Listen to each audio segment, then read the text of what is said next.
From Organizer Better Tomorrow. Looks like things are working a little better this time. Apparently, Twitter is having a little bit of trouble getting posts up. So you have to click on the thing and... Oh yeah, here we go. Wait, where does it say? Hang on 1 second. It is working, but it's not working at the same time. It's like not creating the post. You have to go in here and create the post. You have to share it, right? Yeah, there we go. Post this. There we go. Oh, man. So, it looks like... Elon's still salty he didn't get to go to the island. It's true. That's why it's not working. That's why it's not working right. It's true. It's true. He's so salty it's not working right. Oh, it looks like it... Oh, man, this thing is such a mess. So, Twitter's having a little bit of trouble. We're going to get through it. But we are on YouTube as well. So you can follow us there. Hopefully we will be able to get through this call without any internet interruptions. Apparently my enunciation left as soon as we started the call.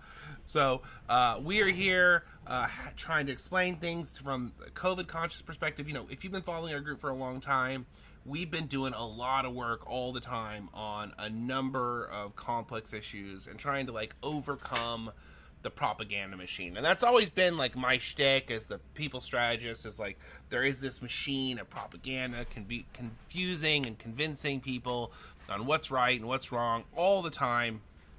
It's on the right, it's on the left, just in different flavors. And we're always trying to explain to people. I feel like that's mostly what we talk about, right? Like we're talking about how like, well, what's the propaganda for this week? What are they trying to push on everybody? And what's a better way to understand it? And what can you do? Maybe some calls to action, maybe something like that. We did actually, we were looking for funding for our group, as groups do, and we had put together a very large proposal that explains our group and a little more complexity. You can look at that. It's on my Twitter profile right now. There was a small donation ask that was in there, as one does with these types of shows, so just take a look at it if you like it, see what we're doing. Also, I've never done this before. 44 years old, and I've never put together my full CV of my work for the last 25 years, maybe more. I mean, I've been kind of a busy person my whole life, doing from one thing to the next, and I just never really stopped to put it all together. And I did. I put it all together. So people are always asking me to like know more about me and like learn what I'm about or whatever, and there's a really good opportunity for folks to go take a look at that and see. I mean, maybe you appreciate it, maybe you don't, but I say a lot of things that I'm like, oh, I did this and I did that, and it kind of sounds unbelievable. But when I lay it all out, in one long section, is 20 pages of CV, to be honest. It really explains how these different things were accomplished, and I look forward to going on to accomplishing things at the same level or greater in the future. So, you know, we do have a Discord where all this conversation kind of happens, where you can get this stuff on the more day-to-day, or we can answer your questions. It's pretty hearty community. So far, so good. We do have some changes coming to Discord, though. We will be keeping an eye on that. We're not a NSFW. We're a completely safe for work Discord server, so there shouldn't be any adult verification requirements. But again, staff is nervous. We're going to work it out. So keep an eye on it. But, I wanted to start with, we talk a lot about ICE, and if you read my CV, you'll understand why. We talk a lot about ICE, and we talk a lot about Trump's policies, but I don't think we can go much further without talking about Pam Bondi in Congress yesterday. I think that was a totally hinged performance. Anybody have any thoughts? Completely unhinged. She's really turned into a monster. But she's not particularly good at it. I'm from Florida. I'm very familiar with Pam Bondi. In fact, I worked in the Attorney General's office when she was Attorney General. I don't know how she ever got that job. She's not that bright. And she was trying to pull the flip the script game, the whataboutism and accuse the accusers, but she wasn't smart enough to pull it off well, so she ended up just shouting Trump talking points at everybody. And being completely didn't answer a single question. Hey, the Dow is over 50, okay? And you need to respect that. We should all be so happy and jumping for joy. Wait, I want to answer the question. Right. We shouldn't worry about the Epstein files. Look at the Dow. Look over there. Yeah, look at that. You know who you should be. You know who you should be apologizing to? Donald Trump, the most transparent president that's ever existed. And you're just like, you know, on one hand, I kind of agree with her. On the other hand, because he's telling us all the evil stuff he wants to do. So on one hand, you're like, In that way, yeah, I mean, he's okay. transparent in that way. I mean, okay, but it's bad stuff. But it's not good. Trump is not transparent. Obviously, he's obviously done just continuously awful stuff at every level. The new one, I think, is pretty. The SAVE Act thing, which is they're trying to make it about protecting our elections, which is it's so amazing how these constitutionalists will abandon the Constitution at the slightest bit of anything. You know what I mean? They're like, any interpretation of the Constitution after the Constitution was ratified in, like, what, 1791 or something like that? Anything after that is not American. And you're like, okay, it sounds like you're just trying to bring back slavery. And then now we're like, well, poll taxes are against the Constitution and are illegal. And they're like, no, I have to get a license to drive a car. And you're like, yeah, but your right to drive a car is not protected by the Constitution. Exactly. You're just like, but I have to get a gun, and you're like, you should have more to get a gun. Honestly, honestly, it should be more to get a gun because you should have the right to guns, but you should be, you know, are you safe to have a gun?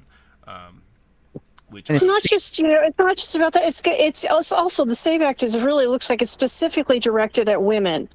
Because if you have a driver's license and the name on your driver's license, if you married and took your husband's name, is not going to match the name on your birth certificate. It's looking like even if you had a real ID and got through all that rigmarole, which I did, that might not even be enough. It seems like they're trying to disenfranchise women specifically. Yeah, it's well, I mean, you need a birth certificate, and you would be surprised how many people have lost their birth certificate over the years because once you get a driver's license, you only need it the one time to get your initial stuff. And then after that, you can use the old one, unless you want to get a real ID, and then you need to pull all that stuff out again. But it is, you know, they're saying like a third of Americans don't have these things. That, first off, should not be. It should be free. There shouldn't be any problems. It should be easier to access your birth certificate because these are important documents. But yeah, you're going to have to pay the clerk of the court or whoever to get that a certified copy of that. Right. I had to go to another city. Most people don't live where they were born, so it could be like you have to go in person. It's a whole thing. So. And you don't want getting birth certificates to be like too easy because that is the foundation of how you make someone like everything who they are. So there is actually a kind of a catch-22 when you get into that stuff. But because people fake, you know, they cheat that stuff and create fake IDs and all that sort of stuff. But what was it? It was a lot of people have mentioned that this is likely to disenfranchise Republican women too, because Republican women are more likely to take their husband's name than Democratic women now in this era. And I kind of gotta say, I think that's the point. Like, I think that, like, Republicans, if you guys have been paying attention to all the special elections happens, there have been so many I can't even keep track. There was Texas, there was Alabama, there were two more I think in like Tennessee or something. And all of them were red districts that Trump carried by like double digits or more, and they're getting won by Democrats in Republican seats. So we're seeing a flip like across the board, and it is probably coming from female voters, probably coming from female Republican voters who are just like, I can't do this anymore. It's almost like the few female voters that he had on his, fans of him saw the Epstein files and saw his name in there a million times. Yeah. And aren't with him anymore. Well, yeah, I mean, they shouldn't be, because it's even if like 1/10, when you read that yellow page, the page with all the highlights where they put it in there unredacted and then they pulled the whole thing out, and it is just a bunch of people saying that they create a hotline. If you don't know, many years back, they created a hotline where people who were victims could call into the FBI and leave reports on what they said had happened to them. Now, these are unverified reports. That is really, really important to say. But to have so many people come in with a very similar but slightly different report, I think is extremely damning, because technically, even though I don't want to say, listen to victims, listen to women, listen to these people, especially listen to victims in general. They should, when you're doing a call-in thing and it's unverified, it's important to distinguish that we don't know who that person is that called. Now, the FBI should have followed up on that. They should have taken those steps. And this is what the right is saying. The right is saying, well, these are unverified reports. These aren't real. And you're like, no.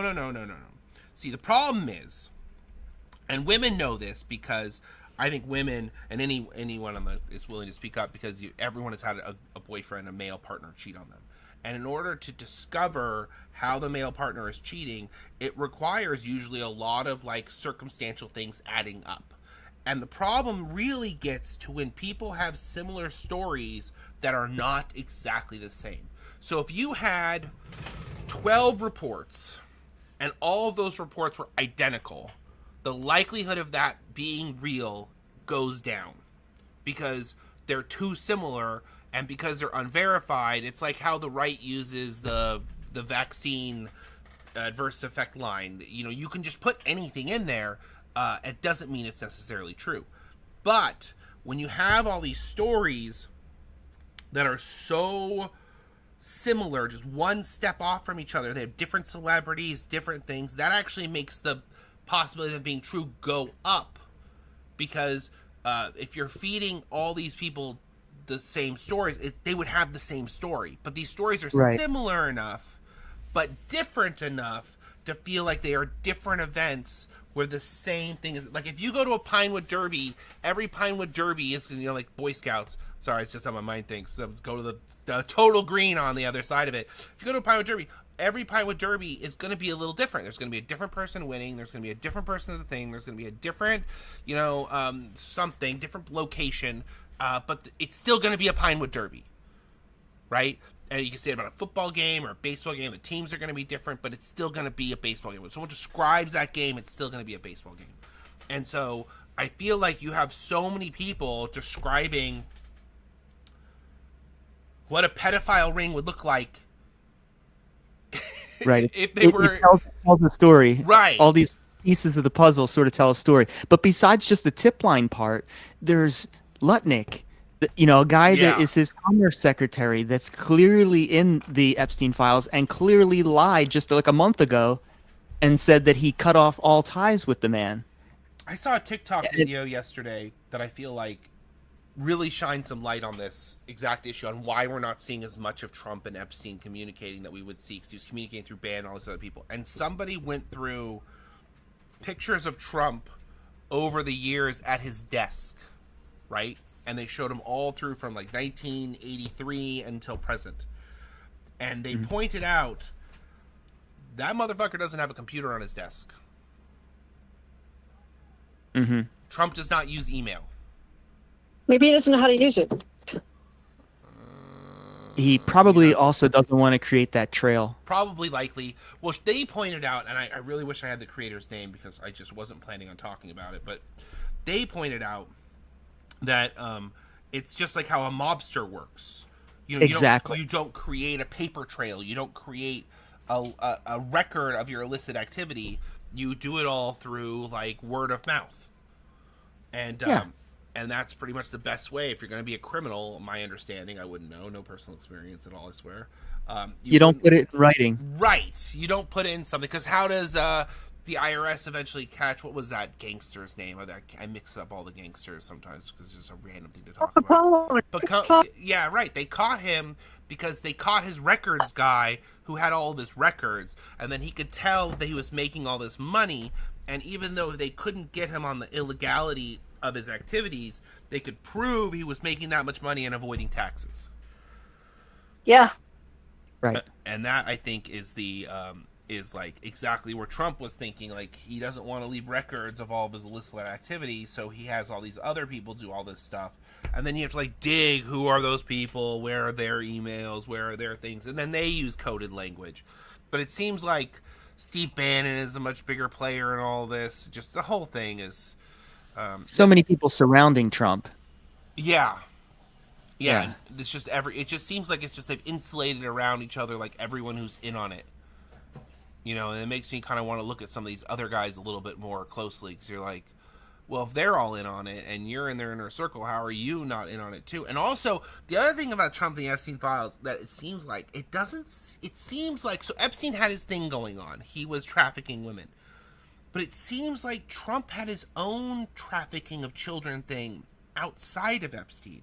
Like, the way the reports come in, it sounds like Epstein would come to Trump's place where he was trafficking minors too, as well as... Well, Trump had the pageant thing. He had the pageant thing going on. Right. And so it seems like he had this extra thing going on that there's no paper trail of, like Epstein did. Because it just seems like... Because if you look at all those people saying... the yellow page reports that I was talking about that were removed and brought back, it doesn't sound like the events that were happening there were the same as what Epstein was doing in his stuff.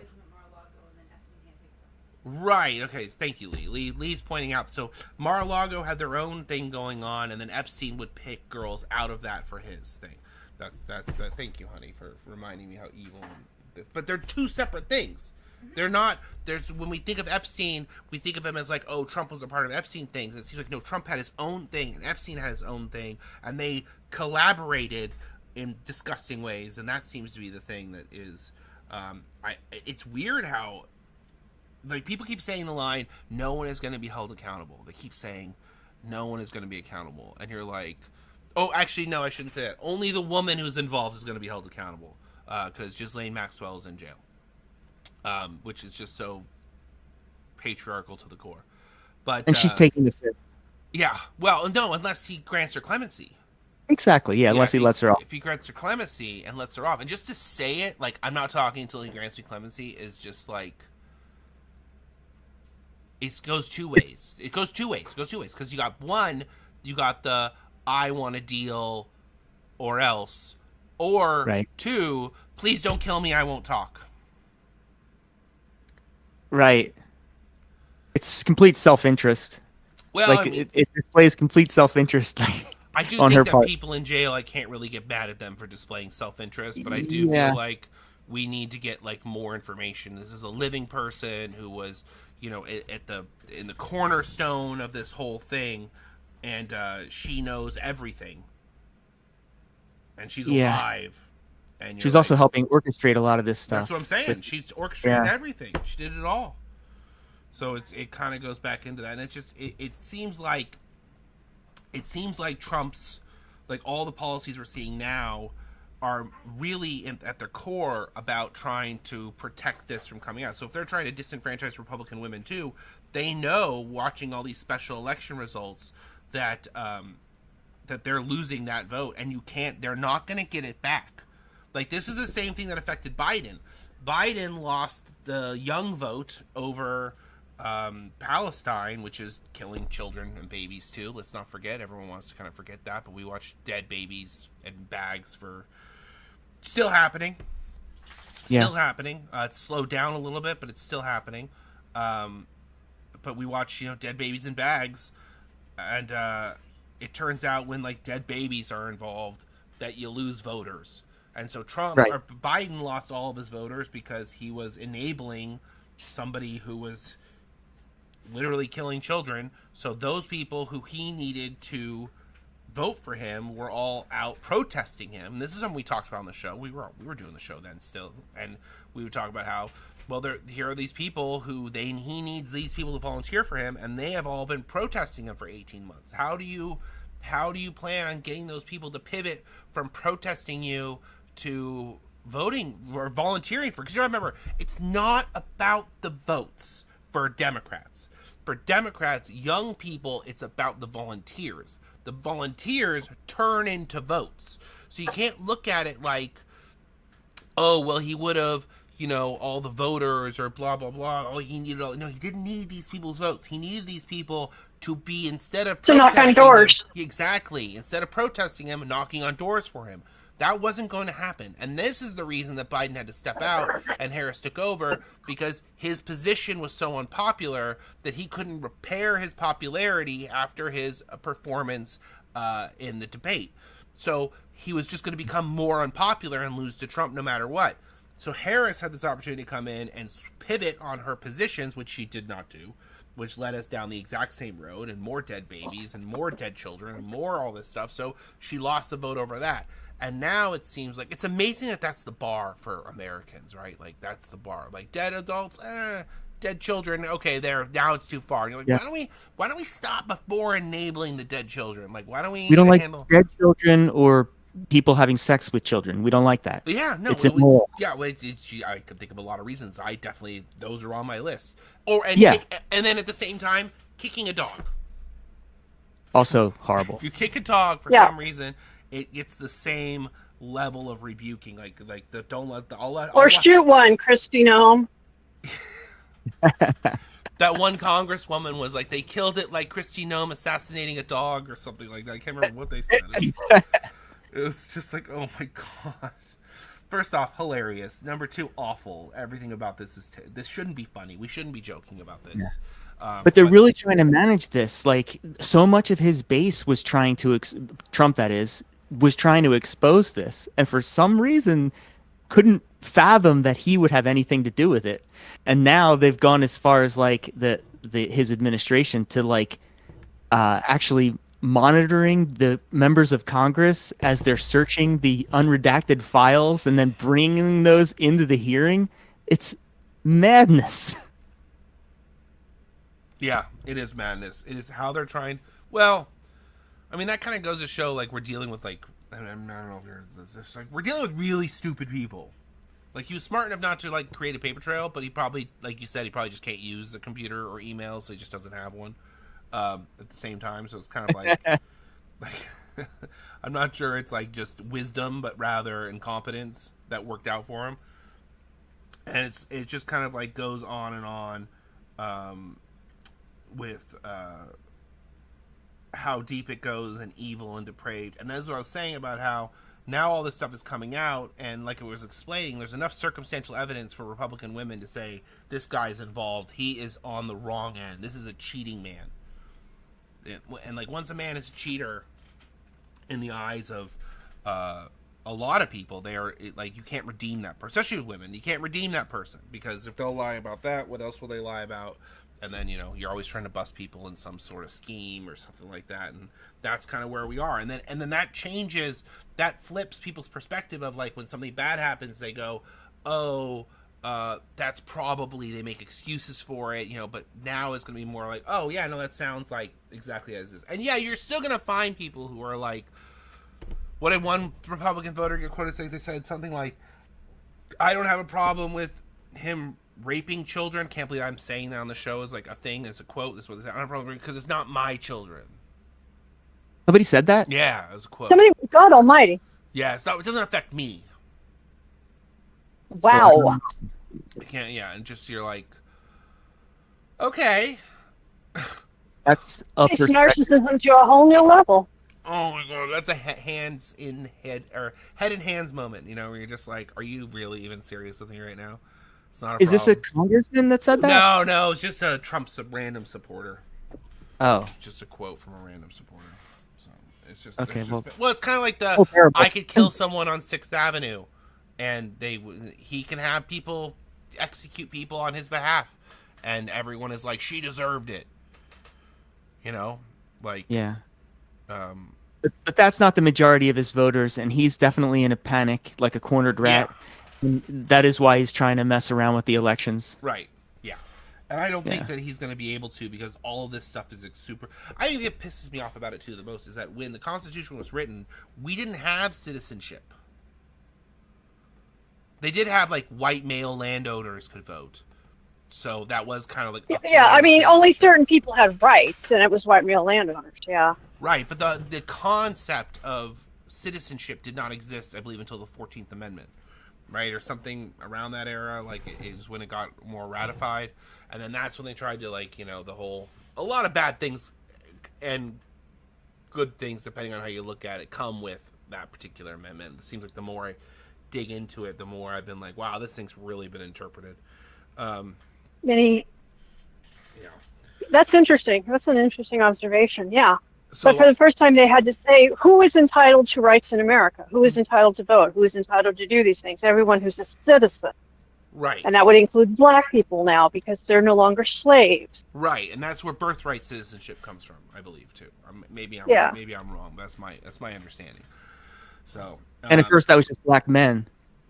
Yeah, because. Yeah, it was men because women still didn't have it. Yeah, because women didn't get rights till the 1980s. Let's go ahead. Well, they had the right to vote a lot sooner than that, but any other right, couldn't get a mortgage. Not that much sooner compared to everything. But yeah. Couldn't have credit. Oh, man. What's the suffrage? Do you ever see that bit where the guy went to the women's college getting people to sign petitions to remove women's suffrage to prove that people don't read things before they sign them? Oh, no. I have not. It was a long time ago. I think it was like an early Daily Show bit or something like that. And they did this bit where they were getting people to vote, women specifically, to vote against women's suffrage because they didn't understand that suffrage is the right to vote. Them is suffering. I don't want women to suffer. I don't want women to suffer either. Sign me up. Unfortunately, that's no longer the. For me, I think people will talk about Trump rigging elections and sending ICE to every election thing, and you're like, yeah, it's scary. It's very nerve-wracking that they're trying. They're definitely trying. And it kind of is a test to see whether or not the founding fathers set everything up with enough thing, and whether or not the Supreme Court is willing to destroy the fabric of what makes America America. But at the same time, you're talking about these swings in these states are like 23 points. I think one was 30 points. Like, the swings that we're seeing are enormous. Just enormous. And Trump is apparently taking a hands-off policy towards midterms right now. Everyone's very frustrated that he's not, like, he's on Truth Social saying which candidate he wants to prosecute or whatever, but he's not, like, really getting. Well, that's an interesting question. Would his support help or hinder candidate at this point? His popularity is only 30-some%. Yep. If the candidate is not willing to separate himself from Trump, it will only hurt them. Yeah. If so he's better keeping his mouth shut and staying away. Yeah, because, well, no. If Trump doesn't back the candidates who are standing with him, it will hurt them. So if Trump shows up, so you got two candidates. You got one candidate who is for Trump, and you got one candidate that is against Trump. In this atmosphere, if Trump does not come and support the candidate that is with him, that candidate will definitely lose, and it will hurt them because of voter turnout. So the best thing Trump could do, hypothetically, not that I want to help them, is to drive voter turnout for the voters that do agree with him. The more people are on the fence, or the more people don't know about voting, and the more people are stressed out, and the more people just kind of like miss the date. And don't forget, you got COVID doing all this cognitive decline with folks. So they're becoming less aware of when voting is and how it works, and they're doing less outreach because Trump is stealing all the money from the RNC. That will ultimately hurt candidates. Their candidates. So, I mean, good, right? Like, great. That's fantastic. But I don't think Trump sitting it out is good for his base. No, it's not good for his base, but I'm not sure the base is in big enough numbers that would make a difference, in the long run. See, that's the question, right? Like, would it matter? Would it make the difference? No, I don't think it would. I don't think it would either. But that puts his candidates in even a worse spot because it's lose-lose for them. That's kind of the point I'm trying to make. Like, you know what I mean? Like, it would hinder their campaigns, which is good for anyone that wants rights in America. But at the same time, when you just think about it from, like, if he shows up, it's bad for them. If he doesn't show up, it's bad for them. If he shows up and they lose, it's bad for him. Right. Good point. But I just don't think he has the wherewithal to show up. Like, I don't even think it's about him making... Again, it's back to that... He's not making the decision because it's like the best strategic decision. He's making the decision because he sundowns at 3 p.m. and he keeps shitting himself in public. I mean, this is the problem. Right. That's what I was going to say. I'm not sure he's capable of it. Right. Yeah. He's not capable of campaigning or like doing the thing. He can like get on Air Force One, give questions for a few minutes, go into whatever his room is, get his diaper changed, then like sit there watching Fox News for a couple hours, and he takes like a nap, eats Big Mac, and then goes to do his one event. He's a mess at the event. He has to leave the event early. You know what I mean? It's just kind of like, he has like, I keep seeing more and more people who deal with like people with cognitive decline or Alzheimer's patients pointing out that he has all the signs and symptoms of somebody who is like on the decline. Like people are like, they're thinking like 1 to 3 months, but also keep in mind when these guys give these like, oh, I don't think he has that much life living. He's comparing against people who do not have president level healthcare. Well, not only that, even when they're so completely cognitive impaired and they can't even walk anymore, those dementia patients live a long damn time.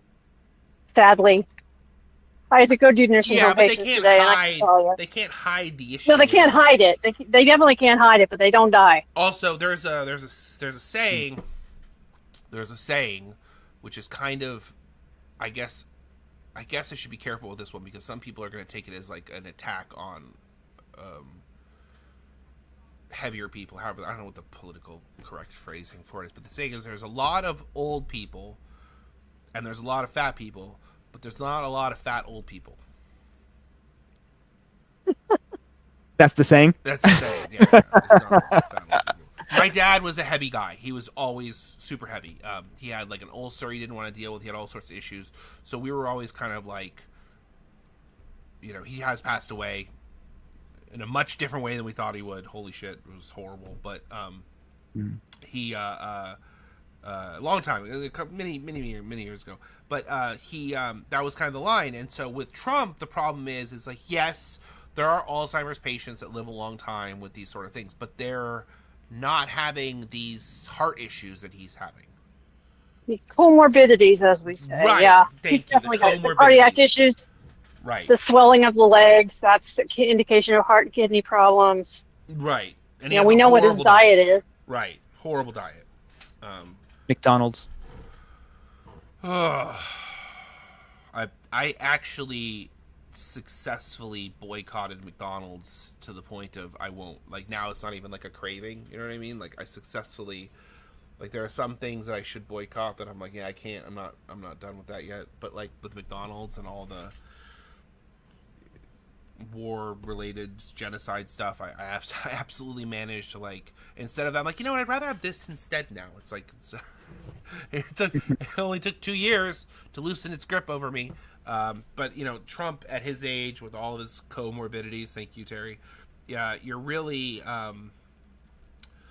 he's just, taking that risk for no real reason other than he feels like it's such the classic orange man thinking. I was going to say white man, but let's be honest. That's actually the other thing about him. If you actually look at his makeup has gotten oranger and he has gotten more pale. I don't know if you guys have noticed. You can see it. If you look on the side, you can see where it hasn't been blended, and yeah. Yeah, there's a lot of, he is having more significant issues than we're seeing, and I hope that he makes it till the midterms. That's about all I have to say. I hope he makes it to the midterms. If you didn't know why, basically if JD Vance takes over before the midterms are over, before the next January. He can serve 2.5 terms, because if he takes over before the midterms, it doesn't count. Or was it the other way around? No, I said it backwards. I'm a dyslexia. I hope he croaks tomorrow. Sorry, Secret Service, I didn't mean it. Sorry, Secret Service. Oh my God. Sometimes I'm like, I'm not dyslexic. I'm dyslexic, not. Just you get the numbers and things mixed up.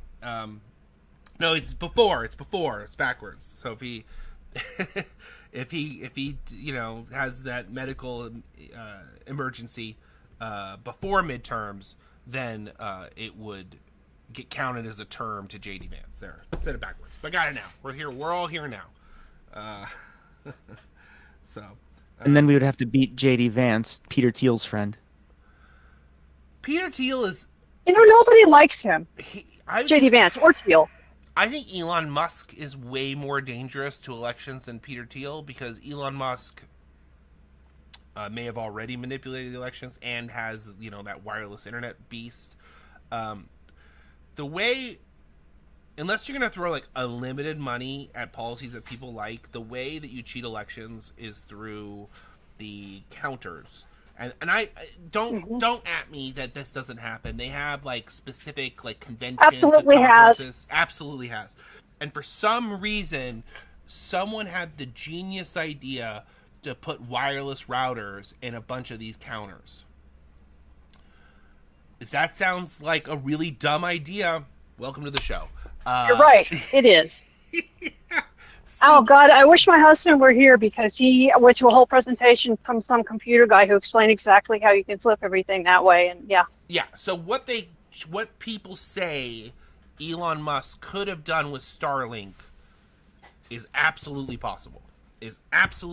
I'm not saying he did it because I don't... Maybe Pennsylvania. We don't have proof. I'm not there yet in the conversation.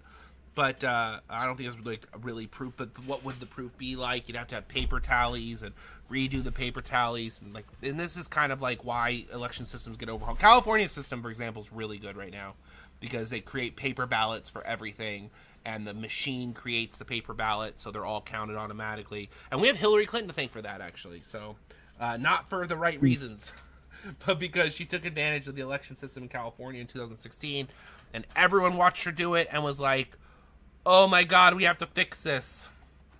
And they did. It's much better now. So having some sort of system like they have there is great. I believe it's all like when you log in, it's like you come in and you, when you get registered, it's like checks to your ID and they like, but they do it on their end. So they're like a photo of you on their thing, I think. But either way, it's super easy to get in. There's never any cheating now. It works really, really good. It is a good system. It is a good system. It makes you feel good when you're doing it. You can take a picture of all your stuff. And we have a 1% manual hand tally, which does get problematic with vote by mail. We don't do hand tallies on vote by mail. So that's, in my opinion, very problematic, but it's not the end of the world. You literally see the piece of paper come back out of the machine and see what you've actually selected before it gets sealed and goes into it. The old way, when it was just a machine and it seemed like it just went off into the ether, that was kind of like, I never liked that. Well, the real problem was that originally volunteers, like voting wasn't, now all voting is at like schools and stuff like that. Voting used to be handled in like people's garages, and the volunteers would take the ballots home with them the day before and then show up with the ballots for people to vote. So in 2016... Wild. Yeah, it's wild. So in 2016... Hillary's people took over all those positions because they had been doing it for longer, and none of the ballots showed up where they were supposed to. None of the volunteers showed up with the ballots. So everyone was on provisional ballots for the first half of the day. And like the way the law was written in California was they would have these like vans stored all over the state, and they would try to get you new ballots within 2 hours. But then they took 6 hours. And that's why there was this huge provisional ballot debacle here in California, which led to an overhaul of our entire election systems. I think that's the thing that pisses me off when we talk about, maybe I'll lose people on this, but Hillary cheating in 2016 versus like Trump's claims of cheating in 2020. We're talking about the difference between primary elections and general elections. They're very, very, very different. Cheating in a general election is very, very rare. Cheating in a primary could happen at any point, and if the people aren't on top of it, it is like legally the right of the party to do it however they want to do it. So if the party wants to be fair, it will be, and if it doesn't want to be fair, it doesn't have to be. So that's why it's really on the voters and the people in the party to make sure that the party handles it fairly. Like, you can't just let the party choose the candidate for you. It will always be done unfairly. That's just Democrat. Hello. Yeah, it's the nature of the game. And so and the Democratic Party went to court and argued that position. So I'm not saying this like this is my position. This is a position they argued in court. It doesn't mean it can't be overcome, and it doesn't mean you can't get a good candidate through. It just means that if you don't do the due diligence to watch everything that goes on, then absolutely you could be left with some unhappy decision making. But that's the big thing. The big difference between them is the ramifications that came along with what Hillary did during the primary. It led to an overhaul of election systems like all over the country. Like, all over the country changed their primary processes and how the system worked. We got rid of superdelegates. People are like, oh, she didn't cheat. Then why was... They're like, oh, you sound like MAGA. And you're like, but why did we overhaul all of the election processes? Like, we didn't change anything when Trump said there was cheating because nothing happened. It wasn't real. He's lying. All kind. Choose your word. And Choose whatever you want. Lying pedophile piece of shit.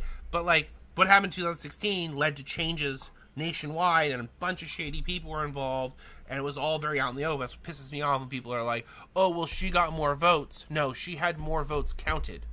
It's not the same thing as getting more votes. That's why she lost the general election, because Bernie actually got more votes and had more people who were behind him, but their votes weren't counted. And when their votes weren't counted, they're like, I'm not going to vote for Hillary because she just rigged the election against me and made my vote not. That's literally why she lost. And it's the same thing of Harris, because they didn't have a mini. We were on the show that whole year leading up to it advocating for a mini primary. We were full primary, mini primary, whatever we could do. We were advocating for it the whole time because we knew as a group that if they didn't have some sort of event where the public got to choose the candidate and be a part of the process, and it could be Kamala Harris at the end of it. Like it could have been her, but they didn't even try. They just kind of like held their thumb on the thing until it was too late to do anything else, and then didn't pivot any of the positions, defeated the whole purpose. Like, we should have just let Biden in. Honestly, we should have just left Biden in with how they decided not to change. There's no difference. No change. Yeah. Right. So there's no buy-in for the public if there's not a democratic process. Right. It's called the Democratic Party. And I heard all over social media, I heard people complaining about that. And so that led to people. So you have a combination of the people who are protesting them, who you need volunteering, and then you have taking people's hands out of the process.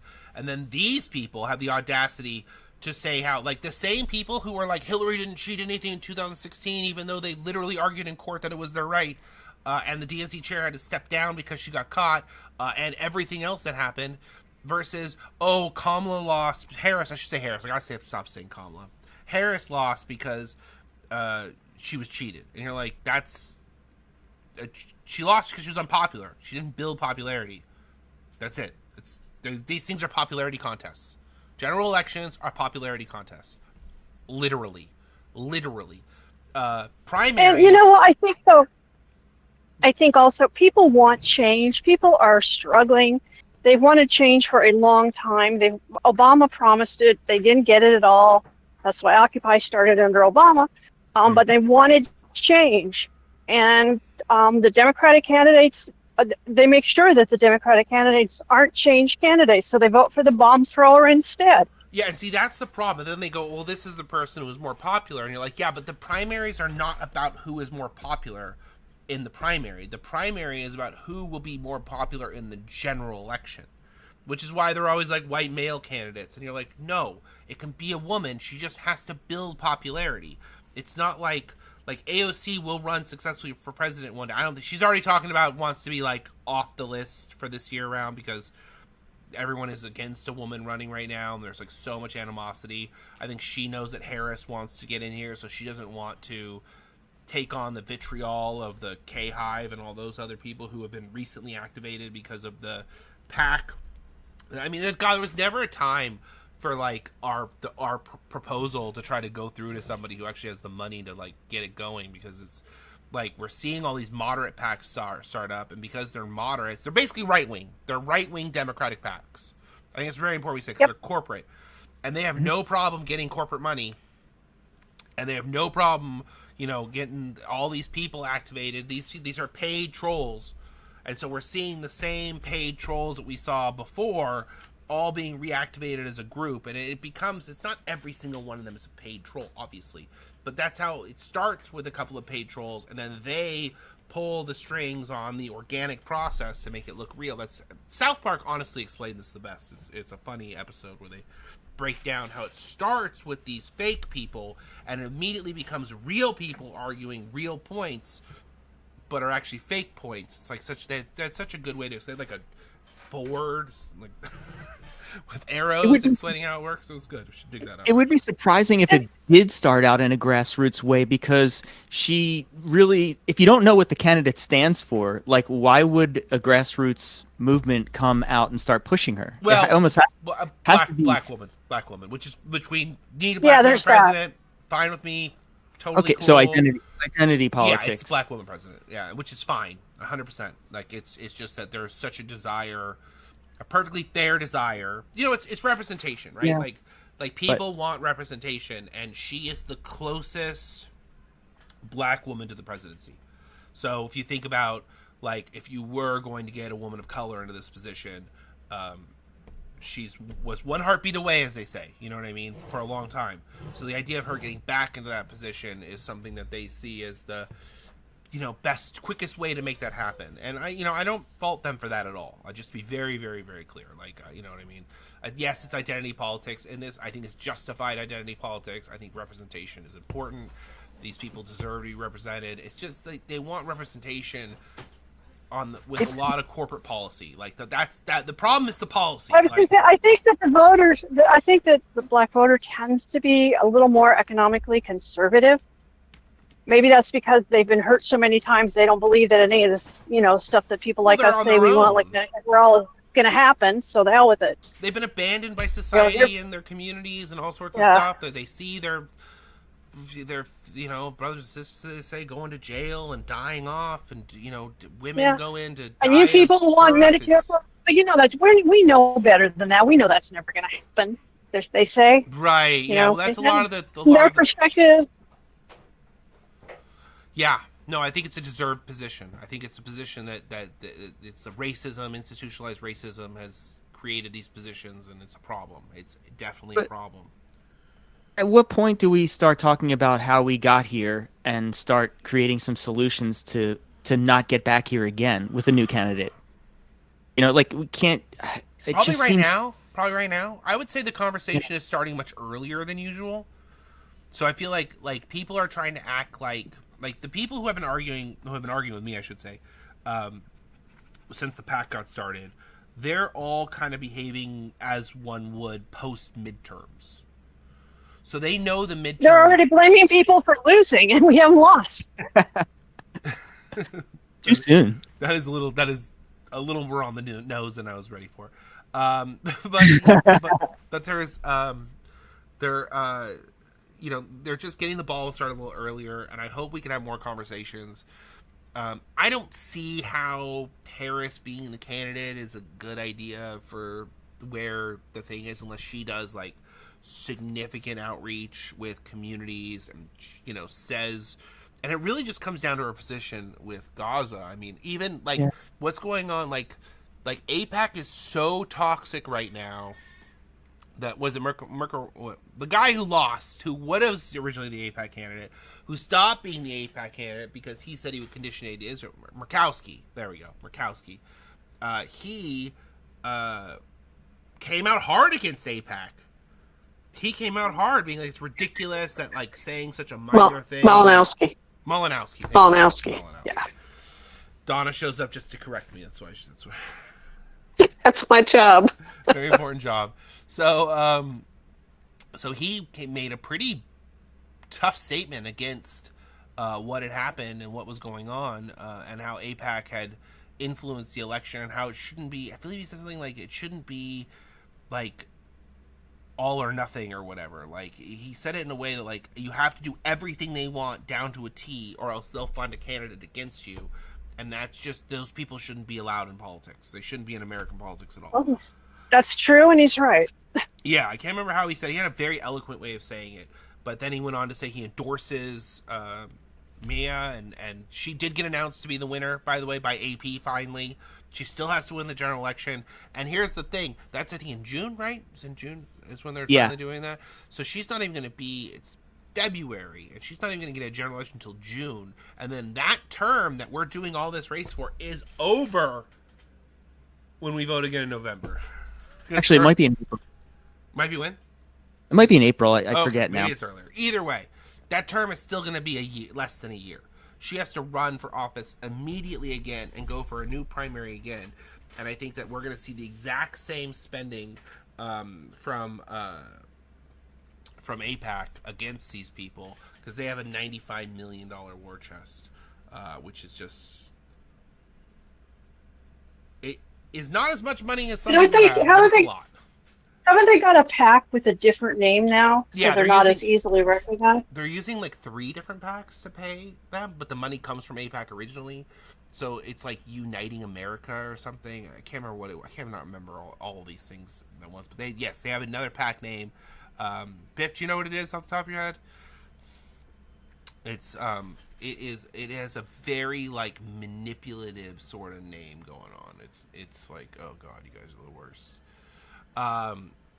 But I want to pivot a little bit here because the other big news we have is the Moderna thing. The Moderna vaccine not getting not approved, but not even Prasad wouldn't even look at it.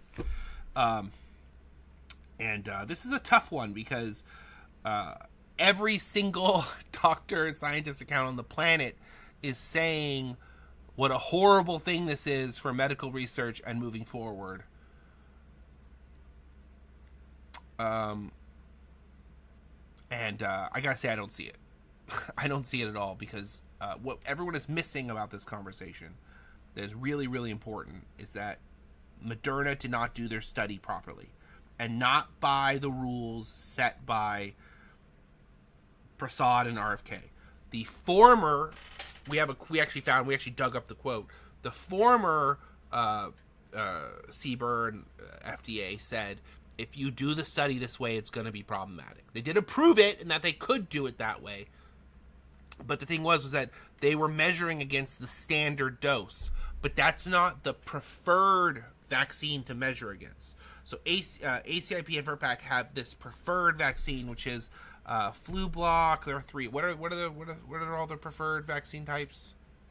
Anybody? Yeah, there's Flublok, which has it's the recombinant process, so the same manufacturing process for the antigen as Novavax, and it has 3 times the antigen as standard dose. There's Fluzone high dose, which has 4 times the antigen of the standard dose, and then there's Fluad, which has an adjuvant. So those are the 3 that ACIP recommends for ages over 65. So we have vaccines on the market that are big improvements over the standard dose. So technically they could do the standard dose, but it is not better enough than the standard dose to even have it go through CBER, for even CBER to look at it. And I actually agree with this logic, even though people are like, oh, it's just anti-mRNA. And I am not for mRNA vaccines. I'll be completely frank about that. And I've advocated for this under both administrations on this show and at CBER, VRBPAC, everywhere we can get our hands on, because improvements in adjuvants and antigens stand to improve vaccines more than mRNA does. And mRNA was sold this way purely for financial interests, because the interest is, so you have copyrights on vaccines. Vaccines are kind of capped out. People get them like once in their life. Maybe they get them every once in a while, but that's it. That's how much money. You get everyone on the planet, hopefully once, and then they should be vaccinated for life. That's how a good vaccine should work. That's how maybe you have to go back and get your stuff. But if everyone is vaccinated, you shouldn't have to go back and get more vaccines, because it will actually lead to eradication of diseases. But instead, what we're doing is we're doing these like mishmash systems that like keep diseases alive. It was a decision that like the big banks talked about, maybe like 2006 to like 2012. They were talking a lot about how, well, maybe eradicating diseases is the wrong way to approach it because it disrupts treatment markets. It removes, that's a way for them to make money. You're trying to make infinite profits out of finite resources. So when this comes to vaccines, you need people to get more vaccines more often, and that's how you make more money. Right? So the problem with that is that leads to less effective vaccines.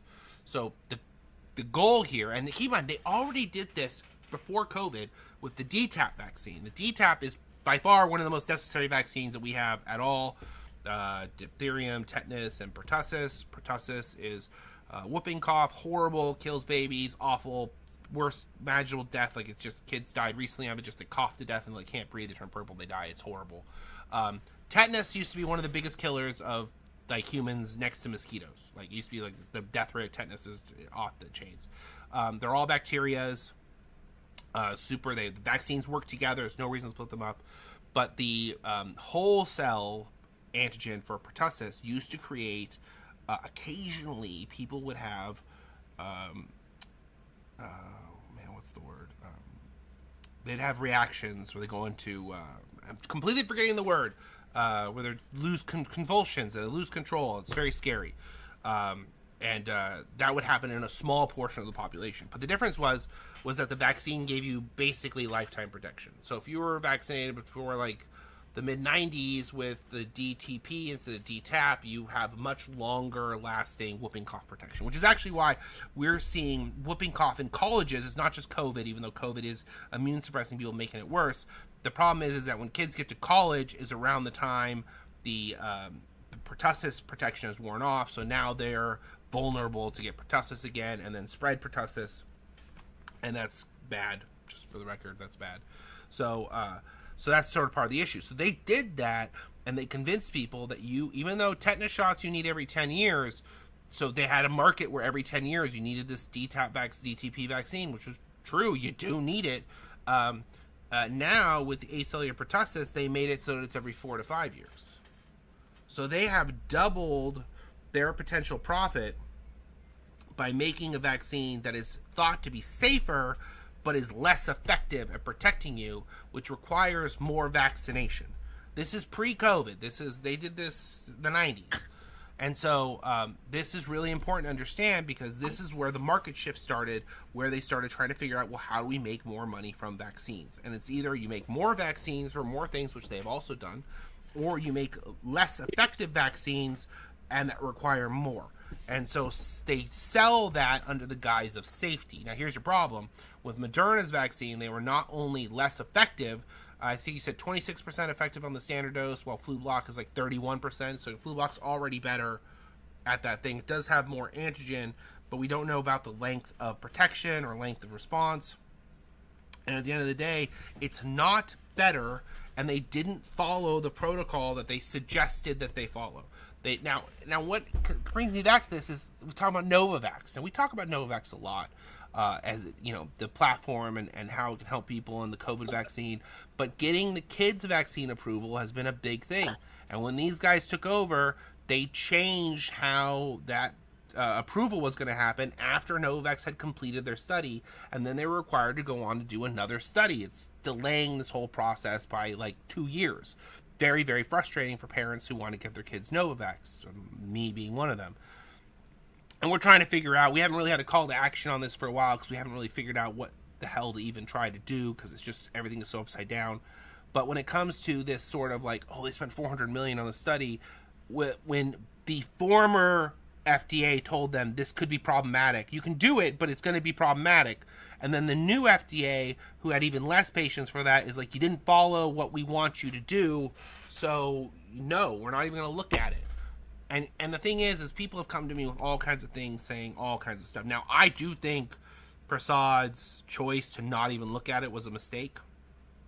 I think he would have been way better off just like reviewing it, being like, no, you didn't do the study right, putting out an official report that gives him a thing to say, like, hey, this is what you should have done, this is what we wanted, you can still do this, you know what I mean? So not even looking at it, so there isn't like a cure, you know what I mean? Like curing a palate. He needed to. It makes it. If he would have done that, it would have made him look far less arbitrary and capricious. Right. To use an administrative law term. He did this unilaterally too, right? He actually overruled some regulators in the FDA to say he wasn't even going to look at it. And I think, when you look at it from the standpoint of like vaccines, and if you look at it objectively, it's not a better vaccine. They didn't follow procedure. They spent a lot of money they didn't need to spend. And the thing is, Moderna's been really shady lately, because we've been following Moderna for a long time, and they have like consistently produced low quality vaccines with high AE that don't make it through stage 3 trials. Like we were doing with the RSV vaccine, and this is just the difference what the company is going through. So we were doing the RSV vaccine. We had to look at it was like September, late in Biden's term. I think Harris had already taken over as candidate at this point, because it's whatever. So, but during Biden's term, they were looking at this RSV vaccine, and they did some testing in another country, and the kids had bad AE, like really, really bad, and so they had to pull the whole project. And now Moderna made the decision to pull the RSV vaccine for kids and not move forward with it because of this. And the Biden's FDA was like, hey, what can we do to fix this? What can we do? And they were like, nothing. We canceled it. It's over. We don't want to do it. And everyone's like kind of confused. And why are we having a meeting on why it's over if you're not trying to figure out how to make it work? But there we were having that meeting. And so this was a conversation going on. So now the new one being like, well, you didn't follow the rules. We already don't want these things. It's not better. Because the thing is, you don't need to look at the application to read their study. You can know where the vaccine is. Now, did Vinay Prasad do this? I don't think so. I have no idea. Maybe he did make the decision strictly on being like a hard no because it's mRNA. Maybe he did make the decision. But they've approved mRNA vaccines. They approved mRNA for kids. Vinay Prasad did. So it's, or Vinay, right? Vinay? He did approve it. Vinay. So I think that there's a real important moment here where both things can be true. Where he is not approving or not even looking at vaccine recommendations that he should, and it is giving a lot of fuel to the fire for all these people. But also, all these people who are using this fuel for the fire, they don't have your best interest in mind either. That's the thing that I feel like has been very telling, and I took down all my commentary on this because I just did not expect it to be so much. Like, so much propaganda came in for the left to eat this up, that these people are against this stuff and all this bad stuff is happening. It's all related to each other when they're all sort of like distinctly different things that are happening differently. Like, people are still saying all the money for mRNA research got cut. That is not true. Congress gave them the middle finger and put the research funding in the appropriations bill. Is it going to go where it's supposed to go? Well, that's a good question, but they put that money in there. The money did not get cut. Everyone keeps saying, oh, that money got cut. No, it got put back in. So those people are already being dishonest to you in a manner about what is going on. And it just feels like there's more of a drive than ever to, like, make everything political. Like, I feel like whoever isn't in power makes every decision political because people are more whipped up into a frenzy over it. And then when you're whipped up into a frenzy over it, you're not making good decisions. You know, you're not making decisions that are, like, rounded or thoughtful or whatever. It's just like Moderna has been basically, as far as I can tell, this is my opinion, is that Moderna was getting a lot of sweetheart deals from the Biden administration. They're not getting those sweetheart deals now. Sweetheart deals are like whenever they're like, oh, we're willing to bend over backwards to make it work for you and give you lots of money and, like, do whatever you can. They didn't really deserve those things. The products they created have not really been better than their normal counterparts. And I swear to God, if I hear one more person say, but they can switch variants faster, that's not theoretically it's true, but the government isn't set up for that. So it's like, you might be like, well, why can't the manufacturer? Well, the manufacturers don't choose the variants.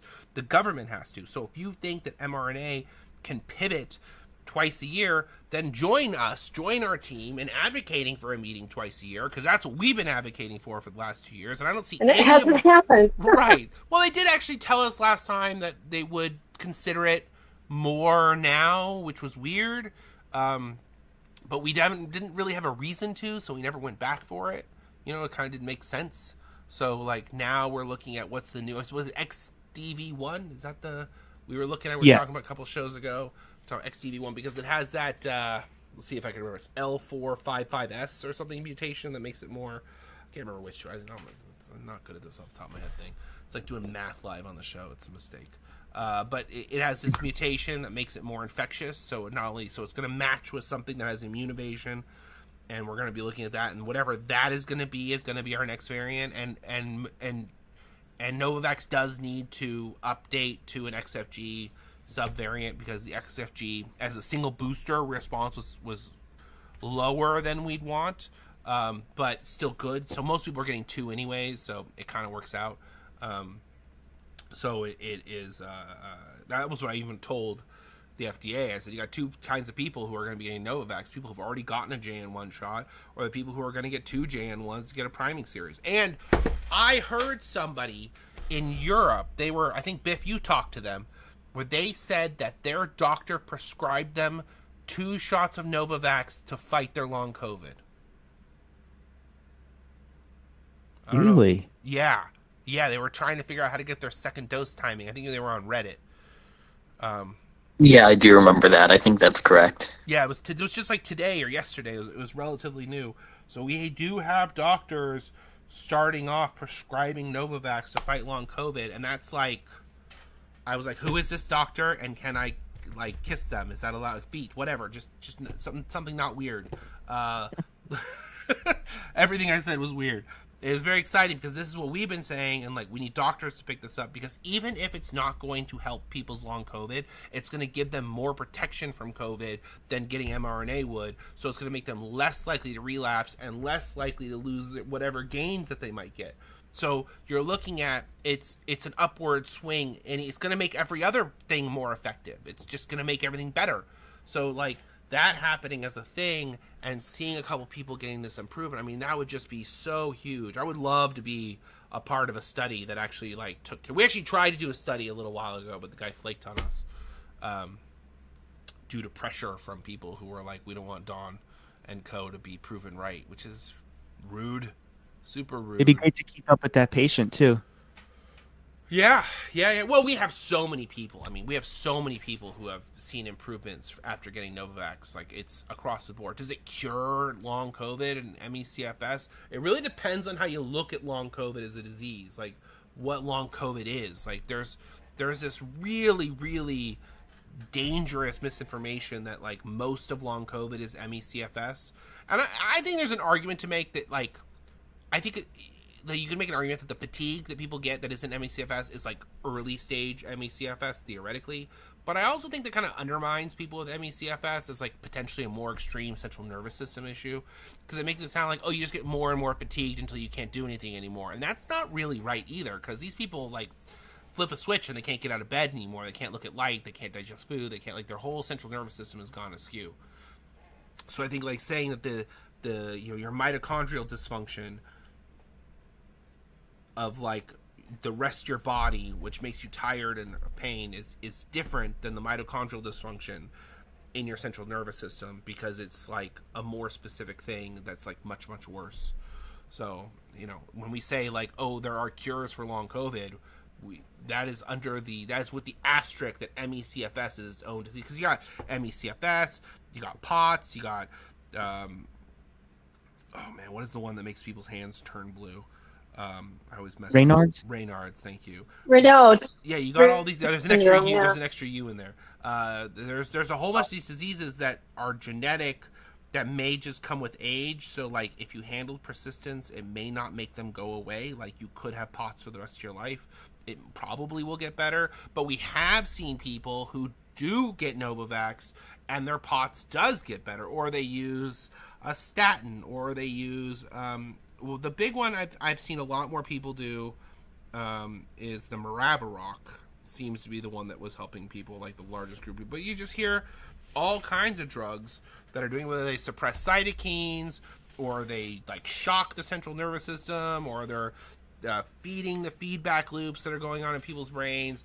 Like, I do think, like, I know I am personally getting somewhere as understanding this, because when I explain it to people, they're like, that did work. That is what I did. That is what's going on. And you're like, yeah, because this is, you know, the mechanisms aren't that complicated. They just, you have to look at them as like feedback loops. So when we say there are cures, not cures, but when there are, you know, improvements to be made, or we have solutions for long COVID, you're not talking about ME/CFS, because we're still figuring that out. And you're talking about mostly disease driven by persistence. And I feel like when you're talking about disease driven by persistence, that should be, like, when we talk about long COVID, like, it should be disease driven by persistence.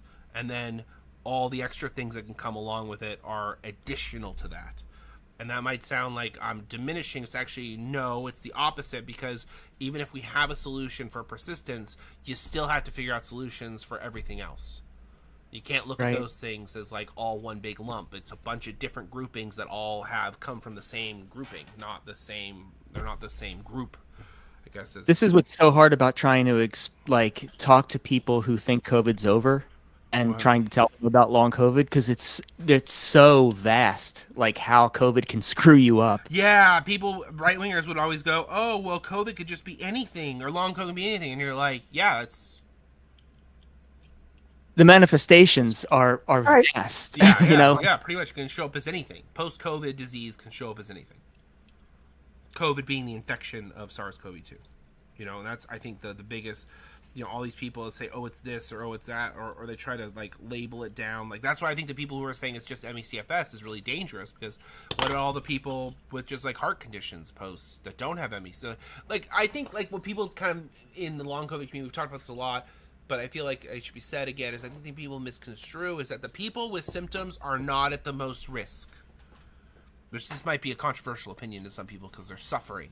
They're just suffering the most, but they're not at the most risk. The people who are at the most risk are the people without symptoms, people who don't know.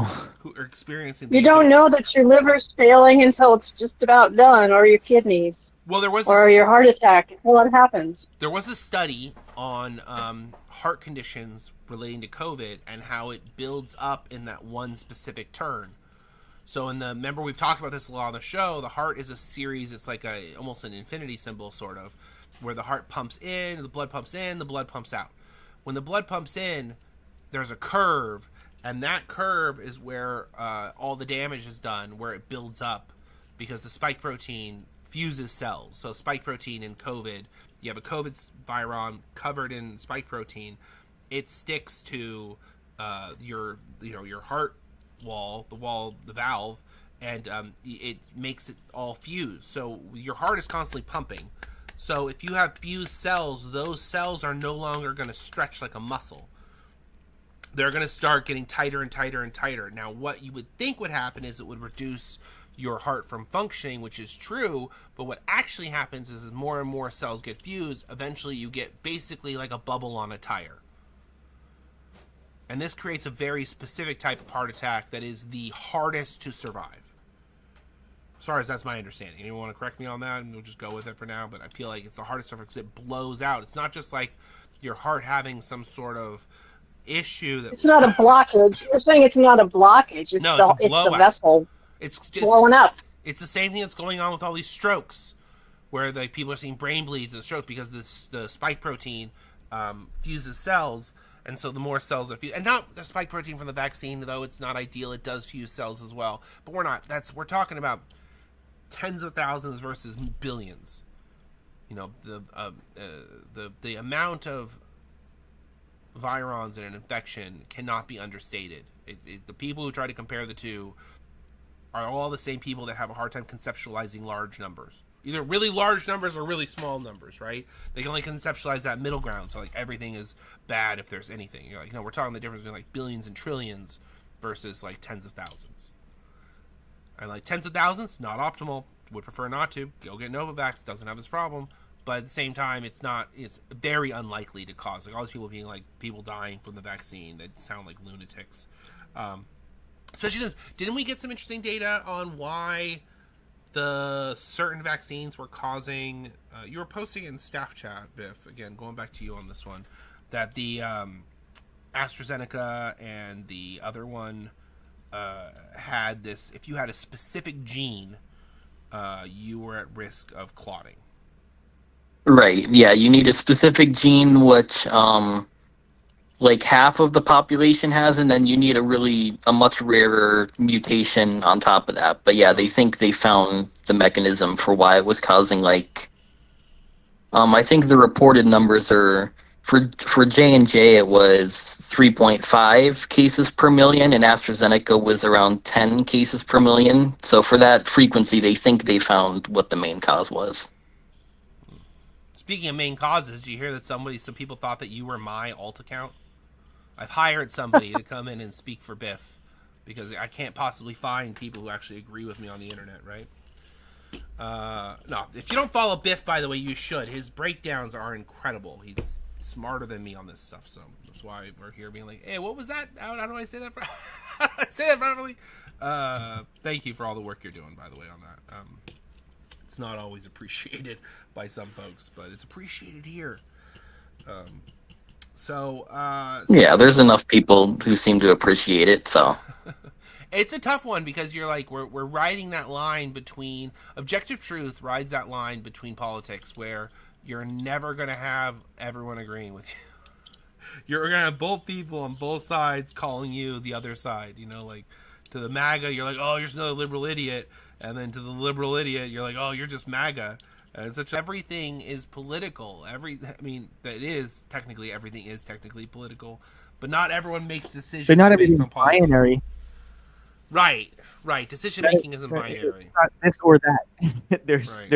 There's nuance to every situation, whether it's policy or vaccine data or everything we're talking about. Like, it's never just this or that. It shouldn't be. Right, and the thing is, we're talking about public health, and we're talking about medical decisions here. I mean, I don't know about you, but the last thing I want to interject politics into is what medical decisions I'm making for myself. Like, why would anyone interested in making their best healthcare decisions not want to dig into the actual science on the topic? Well, it goes back to the whole that's what Trump and RFK are doing. It's like, and I feel like it's so important that you kind of people can see that there is the same propaganda on the right and left sides, but it's different flavors of propaganda, and you're both being served up corporate interests in different ways. And I feel like it's really, really important that people kind of acknowledge and understand that, because if there's something you find yourself getting really upset about, you need to look at it and go, okay, why? What is going on here, really? That doesn't mean you're not right for being upset. It just means you should, if someone's, so much of politics is focused on trying to make somebody else mad to make a bad decision. So much of politics. And I feel like anything you can do to sort of like stay grounded in that decision making is going to be good for you in the long run. But even if you just slow down a little bit, like that's me. That's my experience in the last couple of days for me personally, is that I want to slow down a little bit on my arguing with people and like just getting it more thought out. I kind of find that like by the end of the first day, I find that I didn't say that as right as I could have. You know what I mean? I kind of put the wrong words in the wrong places, and it makes it seem like I'm saying something else. And now 24 hours later, I understand it a little better. And if I'm going to talk about it, I want to talk about it differently. But this idea specifically on the left that like Moderna is getting treated so unfairly, I think it's true up to the point that they should have had it looked at and they should have had it denied on the basis of exactly the basis we're saying. I feel like it should have been denied because it's not good enough, and they need to take it back to the drawing board. And that's just been kind of the story with Moderna's products. And I feel like a lot of people are not looking at their data points. They're not showing up at their meetings. They're not watching their presentations. They're just going off of what stock people are saying. Like, everyone is just going off of like, well, what did the guy that sells me stock say? And you're like, you should not be making decisions based on stock investments. You should be making decisions off of moral and ethical, like, I don't know. It's gone so weird. It's gone so these weird. Are all decisions, not financial decisions. Right. Oh, man. And then how quickly people are pushed into making decisions based on what's best for other people's financials, and they can't even see that. And that's like that's a lot of propaganda on the left, is like trying to be like, actually, you know what? I could argue the whole the moderates coming out being like, oh, well, see, the leftists are already going to cost us the presidential election because they won't vote for Gavin Newsom or Kamala Harris. And you're like, why? What happened to democracy in a primary? They can win primaries, but we'll have a discussion. Right. And I feel like we're about to have a big flip in the party. I actually look forward to this presidential cycle. Hopefully that the midterms don't get stolen. But I look forward to this next presidential cycle because I feel like the Democratic Party and the Republican Party have totally changed. I think that way people vote is going to be totally different. I think all the way we've looked at things historically is going to be completely different. I said different. I wish I had a different word. If I was writing it, I would have had a better. I think it's an inflection. I think it's an inflection point. Yeah, I really do. Yeah, I think it's going to change. Not for Florida though. So. You guys are screwed. I'm just sorry. Well, we're always screwed. I'm not including us. We're doomed. Actually, I think that what's going on in Cuba, which is no laughing matter. So if you've been following the Venezuela thing, basically Venezuela's oil is being stolen, and now it's being shipped to Israel. Now, before, Venezuela oil was shipped to Cuba. Cuba is no longer getting Venezuelan oil, so they're running out of everything. Like, super, super fast. They're in, a human rights disaster situation. And so, So that's kind of like, it seems like going in Venezuela was really about a combination of selling their oil to Israel, but also about putting pressure on Cuba.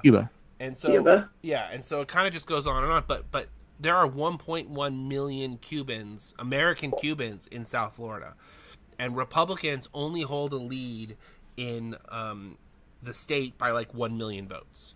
So theoretically, if enough women switch and enough Cubans switch, because a lot of Cubans are Republicans, just if you didn't know, even Democratic Cubans go. Oh, very much so. Very much so. Yeah. Florida, Miami Cubans are right wing.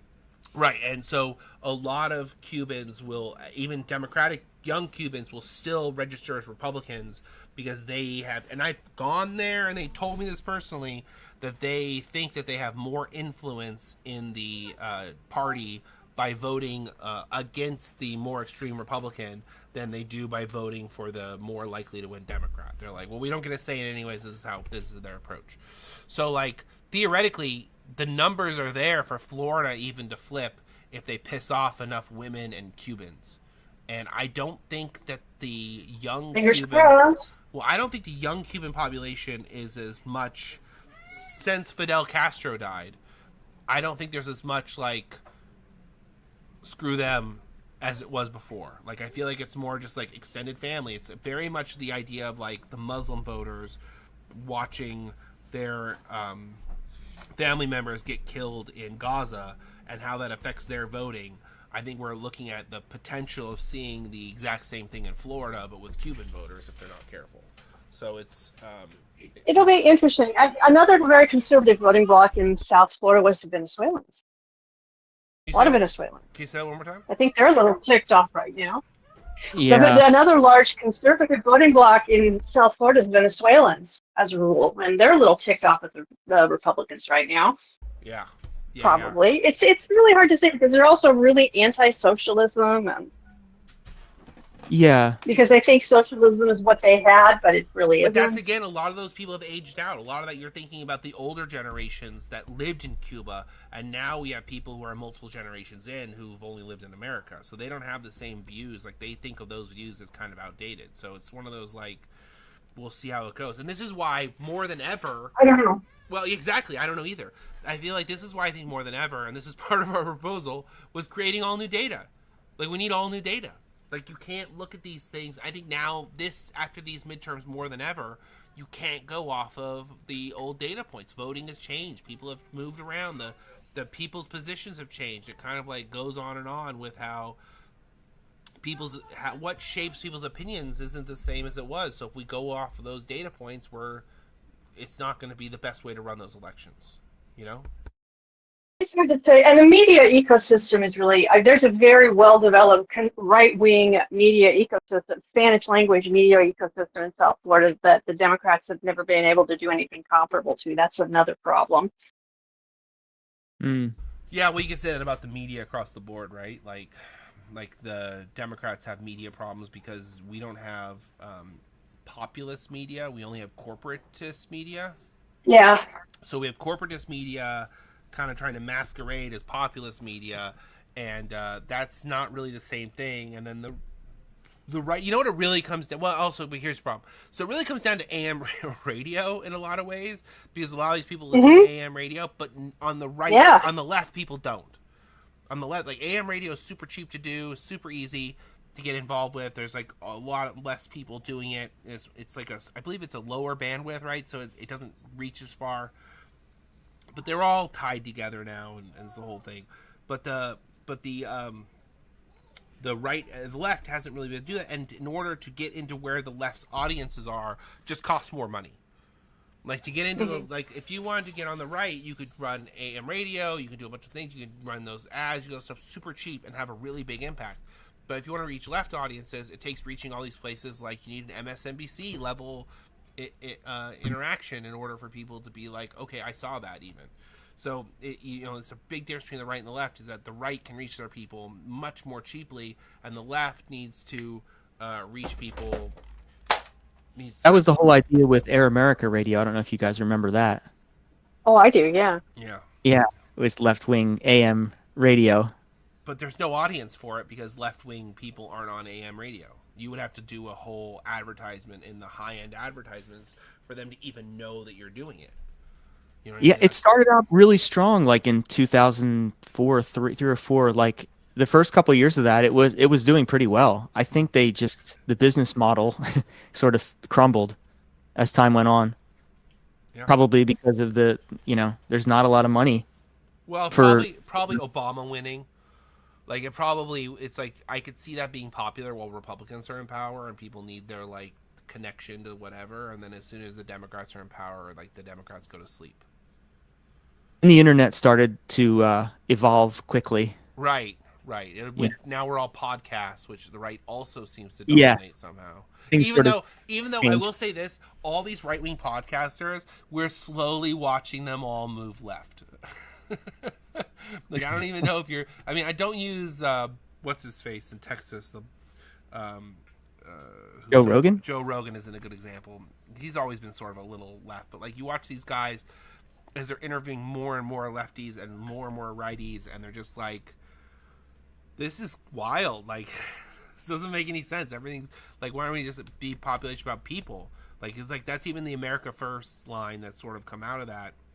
Mhm. In a way, America First is a more left-wing policy than where the right-wingers were before. Like, it's like, well, no, we need to stop spending money in other countries because we do have foreign aid go to countries like Israel, where it's like you could pay for all of the things that we need in America, we could pay for if we just stop sending them bombs.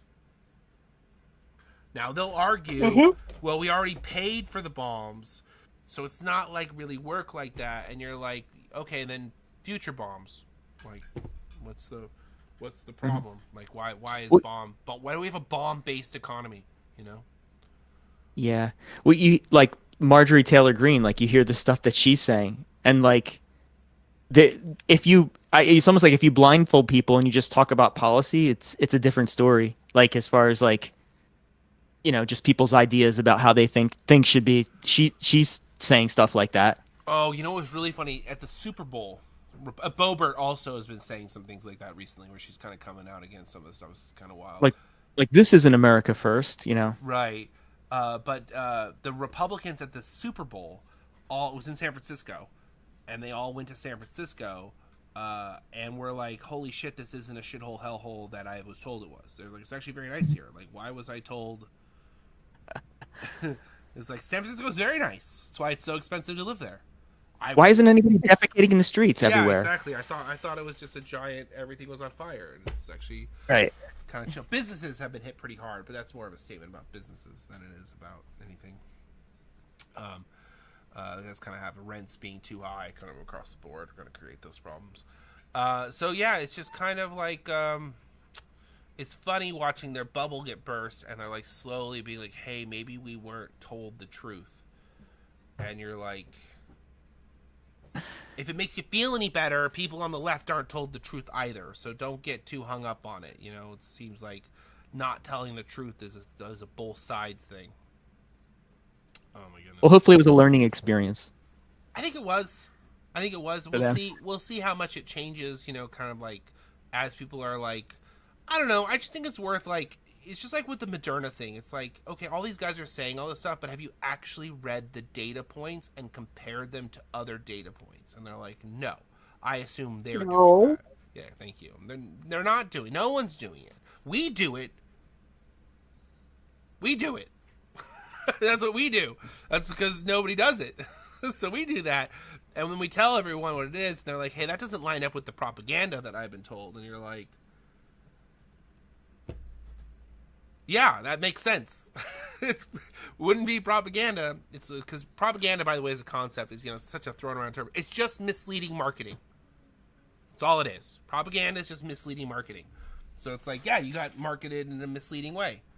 I'm like, but all these people did it at once. And you're like, yeah, it makes you wonder about them. These are also the same people who say long COVID isn't a big deal and COVID is handled and the mRNA vaccines helped with solving COVID. Guys, we're still dealing with COVID. COVID's still running rampant. It's just not like putting people on ventilators anymore, but now you're all dying of heart attacks. Like, how many people at 34? The thing my wife points out now is how many influencers are dying really young. of like late stage disease. She's like another influencer dies. It feels like it's almost like every couple of days, right?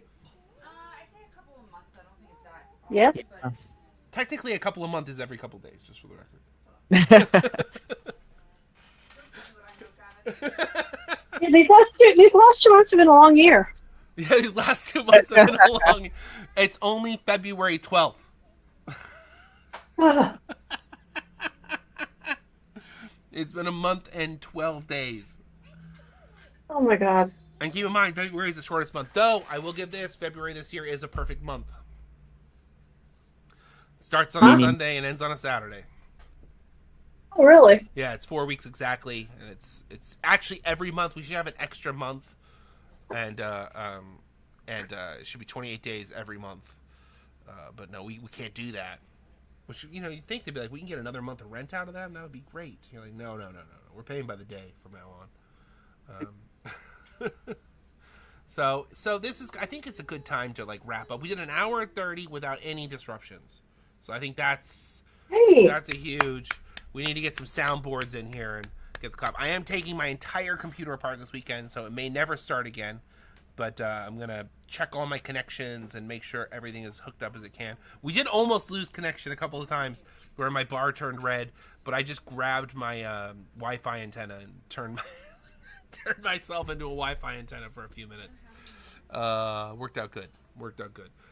So please, if you guys have listened to this whole time, we did put together the proposal and like what we had wanted to do and how we wanted to do it.